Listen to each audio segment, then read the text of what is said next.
Are concerns about the Club of Rome exaggerated? You can turn back now or learn the stuff they don't want you to know.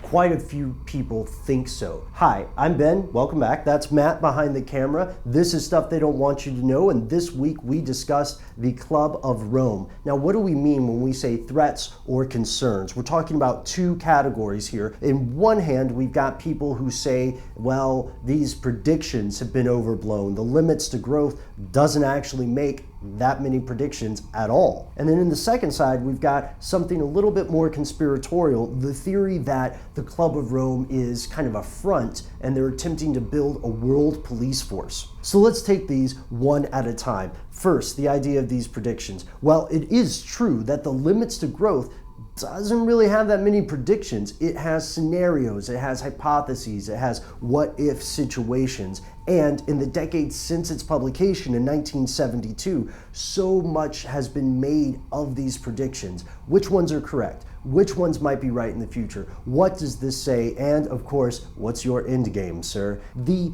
people who study this, notably Ugo Bardi and other writers, have asked if we've really exaggerated the concerns raised here and given the book The Limits to Growth a bad name. In Ugo Bardi's book, The Limits to Growth Revisited, he says that we being society, have really blown a lot of this out of proportion, have misread the book, and that quite a few people, including people who would normally be considered very skeptical, have accepted some things for fact without digging too much deeper. So if you would like another opinion on The Limits to Growth, we highly recommend that you check out The Limits to Growth Revisited. Also, the Club of Rome's most recent publication, 2052, steps back from a lot of the more disastrous claims in the original Limits to Growth. Now, that's just the first thing. There's a second thing here, and it's a little bit more out there. It's the idea that some sort of global environmental authority, some sort of world police, could have power over nation states and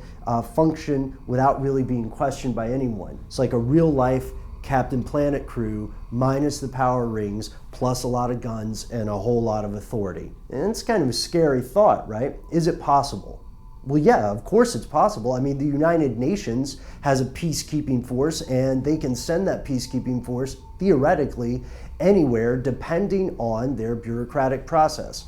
But is it probable? Is it probable that this Club of Rome think tank could actually get something like this to happen? I don't know if it is probable, but it is technically possible that there could be some sort of authority like that. And of course, a lot of the people who criticize the Club of Rome and advance this theory are people like Lyndon LaRouche, people who also might be called climate change skeptics or deniers. And the one thing that always sticks just a little bit when we're looking at something like this is the idea that some overarching group would decide that the best way to institute a new world order or a global authority would be to have some sort of smoke and mirrors game about the climate. You know, it's a little bit involved as far as world domination theories go, but you know, as someone who's not trying to take over the world, I'm not an expert, you know, on the best plans. So that's it for the Club of Rome. If you want to help us answer these questions, just drop us a line here in the comments below our video. You can also like the video,